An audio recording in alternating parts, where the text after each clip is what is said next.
లేకపోతే దేనిని కూడా మనం ఆశ్రయించలేము. Without body you cannot do any ఏ కర్మను కూడా మనం చేయలేము. No action is possible. శ్వాసను కూడా వదలలేము. You cannot either breathe. కనుకనే దేహమే దీనికి మూలాధారమైనటువంటి కర్మ క్షేత్రం. So body is the center of all activity. దేహము కర్మ క్షేత్రం. Body is the center of action. మనస్సు బ్రహ్మ క్షేత్రం. Mind is the center of God. హృదయము ధర్మ క్షేత్రం. And Hridaya is the center of righteousness, dharma. తీసుకోవాలి. ఇది కర్మక్షేత్రము. Body is action. దీన్ని హృదయం ధర్మక్షేత్రము. And body stands for ఆ హృదయం dharma. నుంచి ఆవిర్భవించేటువంటి దైవమే ఈ యొక్క దైవ క్షేత్రం. And this Brahmakshetra, the divinity. కనుక ఈ బ్రహ్మక్షేత్రం అనేటువంటి డివినిటీని మనం తెలుసుకోవడానికి ధర్మక్షేత్రం అనేటువంటి హృదయాన్ని పవిత్రంగా తీసుకోవాలి. Therefore, in order to know the center of God, Brahmakshetra, we should know our heart, Dharmakshetra. అందువల్లే కృష్ణుడు కూడా ధర్మక్షేత్రే Kurukshetra. That's why Krishna said Dharmakshetra. కురుక్షేత్రము Dharmakshetram ప్రత్యేకంగా లేదు. The field of action, the field of divinity are not different. ధర్మాచరణ చేసేటువంటి దేహమంతా ధర్మక్షేత్రమే. All the body that does righteous action is the center of God.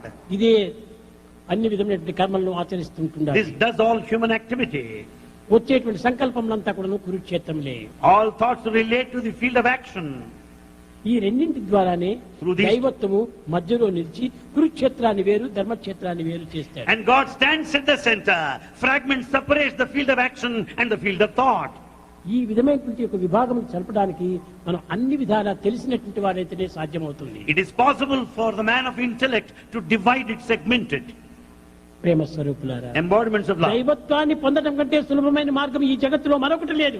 There is no other easier path in this world ఇది other చాలా than to know సులభమైన God. మార్గము.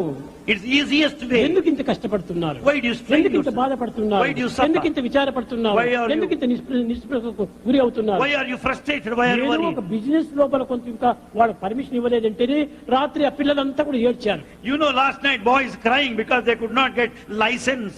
ఒక్క licence ఇవ్వకపోతేనే ఇంత బాధపడుతున్నావే.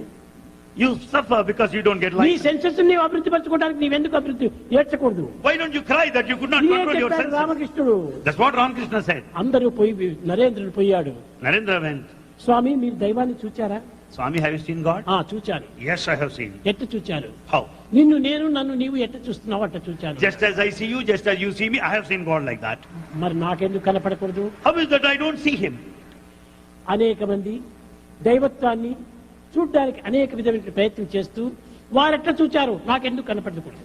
Many say some have seen God. Well, I have not seen. Why? అప్పుడు రామకృష్ణుడు చక్కని జవాబు చెప్పాడు. Ramakrishna gave exact reply. అయ్యా, నీవు ధనం కోసం ఏడుస్తున్నావు, You cry for money. భార్యల కోసం ఏడుస్తున్నావు, You cry for your పిల్లల wife. కోసం ఏడుస్తున్నావు, You cry for ఇంత children. కోసం ఏడుస్తున్నావు, You cry. ధనాల కోసం ఏడుస్తున్నావు, అన్నిటి కోసం ఏడుస్తున్నావు. You cry for your family. You కానీ cry for your నీవు wife. దైవం కోసం ఏడుస్తున్నావా? Do you ever pine for God? దైవం కోసం ఏడ్చు, తప్పక దైవం కూడా కనిపిస్తాడు. Cry for God. You will see Him there. Then itself. నేను నా సర్వకాల సర్వావస్థలు ఎందుకు దైవం కోసం నేను ఏడుస్తున్నాను. At all times, in